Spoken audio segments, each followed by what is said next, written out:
Hey guys, Zach Corpus here again for Tuba Tips number 3. And today we're going to talk all about tone. So, tone is really important because it is the basis of the entire ensemble sound, and it also leads, surprisingly enough, to intonation. I had a band director tell me one time, he said, Zach, oftentimes when ensembles can't play in tune, it's not because they can't play in tune. They can sit there with a tuner and play right on the dot, but it's because their tones don't match up. Now, lots can be said about tone with the idea about opening your mouth, spreading your teeth, relaxing your embouchure, all these various things. There's all very important things. I encourage you to head over to Joanna Ross Hersey's YouTube channel and check out the videos that she has where she talks in depth about all the things that you can do to play with good tone. But I want to remind you that all these things are useless unless, number one, you have a concept of what a good tuba and euphonium sound is. So, first of all, your concept right now revolves around those tuba and euphonium players that you have heard in your life, which for most of you are those who are sitting next to you. Let's be honest, they're at the same level as you. They're in high school, they're in middle school. Unless you have someone who's just like really excelling, it's tough to hear, okay, your concept of a good sound is what you hear around you every day. So it's really important that you get onto YouTube, you find recordings, you find all these sounds of great, amazing tuba and euphonium players who you can listen to say, oh, that is what a professional tuba or euphonium player sounds like. Some examples of people I model myself after, I always listen to Mike Roylance, who's in Boston, Oystein Bodsvik, who's an international tuba soloist, and also Tommy Johnson, who's one of my personal favorite tuba players. He's a tuba player that played the Jaws solo for John Williams when he wrote the score for Jaws. For euphonium, I listen to Brian Bowman, Demondre Thurman, Tormod Flotten, and Bente Illevold.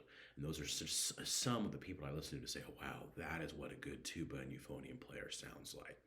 Now, after you listen to two euphonium players, I also encourage you to listen to other musicians who don't play brass instruments. Listen to vocalists, listen to violinists, listen to cellists.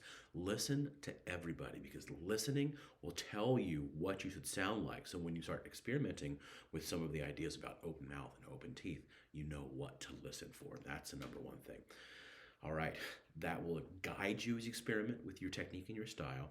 And then the final thing I would say to do to work on your tone is make sure that you're constantly playing beautiful music.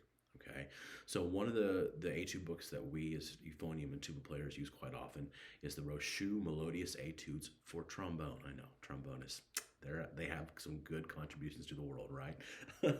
Now, it's taken originally from a set of vocalises, which are for vocalists, for singing artists, written by Marco Bordoni, an Italian singing teacher. And I encourage you to use the trombone book. Euphonium players, you'll just play it in the exact same octave as trombone players.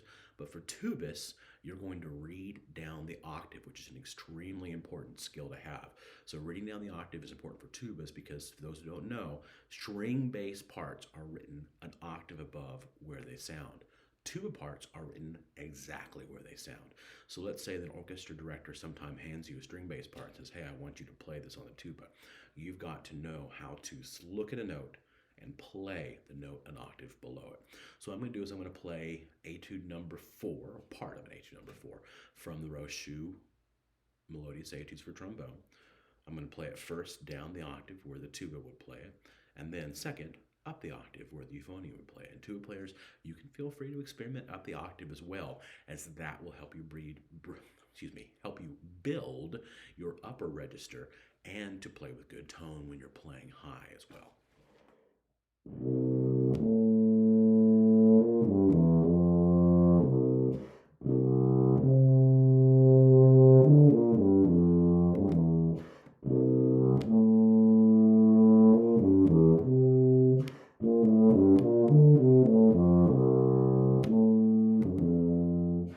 So now let's go up the octave and play it where the where the euphonium players would play it, or where tubas, if you're exercising your high range, you'd play it.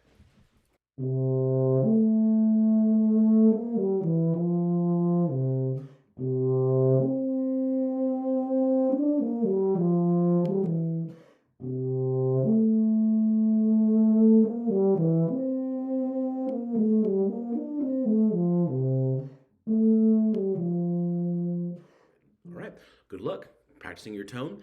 Hope you have a good time. If you have questions, email me zacorpus@memphis.edu.